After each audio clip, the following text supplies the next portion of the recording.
Arrest warrant আছে। কার? মন্ত্রীর ছেলে অসীমের নামে। মেয়েটি নিজেই তার বয়ানে এটা বলেছে। আমার ছেলে এরকম কাজ করতে পারে না। স্যার, অসীম কোথায়? আমিও তাই জানতে চাই, আমার ছেলে কোথায়? আমার ছেলে তো 3 দিন ধরে বাড়িতে আসছে না। আমরা সবাই এটা নিয়ে টেনশন করছি, পাগল হয়ে গেছে। আর আমার লোকেরা পুরো শহর খুঁজে বেড়াচ্ছে, কিন্তু পাওয়া যাচ্ছে না। 40 বছরের রাজনৈতিক জীবনে প্রথমবারের মতো আমি কিছুই করতে পারছি না। তোমার সন্দেহের জায়গাটা একদম ঠিক আছে। রাজনীতিবিদ হিসেবে আমি অনেক মিথ্যা বলেছি, কিন্তু এটার সাথে এর কোনো সম্পর্ক নেই। 2 দিন আগে আমাকে মন্ত্রী জানিয়েছিলেন কাউকে কিছু না জানিয়েই আমি যেন ব্যক্তিগতভাবে ওনার ছেলেকে খুঁজে দিই। আনঅফিসিয়ালি বিষয়টা ডিল করছে। স্যার, আপনি ওকে এভাবে খুঁজে পাবেন না। কমপ্লেন করতে বলছো, আর তোমরা তখন প্রেস আর মিডিয়াকে তা জানাতে পারো, আর শহরের কোনে কোনে পোস্টার লাগিয়ে দেবে, তাই তো? যাই করো, আমার ছেলেকে চাই। স্যার, আপনি জানেন আমি ওকে পেলে কি করতে পারি? কি করতে পারবে? অ্যারেস্ট করতে পারবে, আদালতে নিয়ে যাবে, জেলে নিয়ে যাবে। পুলিশ হিসেবে তুমি তোমার দায়িত্ব পালন করতে পারো, কিন্তু বাবা হিসেবে আমার যা করা দরকার আমি তাই করব।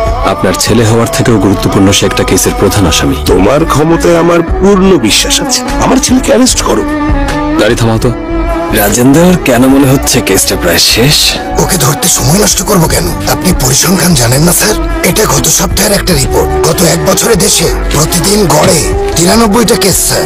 রাজ্যের মতো 4 জন মেয়ে এসব দেখলে ভয় লাগে স্যার। যদি কিছু মামলারও বিচার হতো, কতজন মেয়ের সাথে ন্যায় হতো স্যার? গ্রাম্য বিচারে কিছুই হয় না। যদি 4 জনের নামে মামলা করলে 1 জন বের হয়ে যায়, তাও অন্তত বাকি 3 জন সাজা পেত। এটাই আমাদের দেশের অবস্থা স্যার। একজন বড় লোকের ছেলে এমন কিছু করলে ওর আইনজীবীকে যে টাকা দেওয়া হবে তা আমাদের 1 বছরের বেতন। 10 দিনের মধ্যে বেরিয়ে দাঁত বের করে হাসবে। আমাদের ট্রান্সফার হবে, কোনো মন্ত্রীর বডিগার্ড হিসেবে পাঠানো হবে, এমনকি আপনার চাকরিও চলে যেতে পারে। এই ধরনের খবর টিভি মিডিয়ায় 2 দিন হয়তো খুব চলবে, তারপর কোনো নায়িকার বিয়ের খবরে সে খবর চাপা পড়ে যাবে। মেয়েটা সারা জীবন ভুগবে। আর জানোয়ারটা আবার কাউকে একটু বেশি বলেছি। ঠিকই বলেছো তুমি একজন সাধারণ মানুষ, কিন্তু যদি ওকে ধরতে পারো কি করবে বলো তো? যাতে কেউ ওর চেহারা দেখে চিনতে না পারে। এই ব্রিজের নিচে ঝুলিয়ে রাখবো স্যার।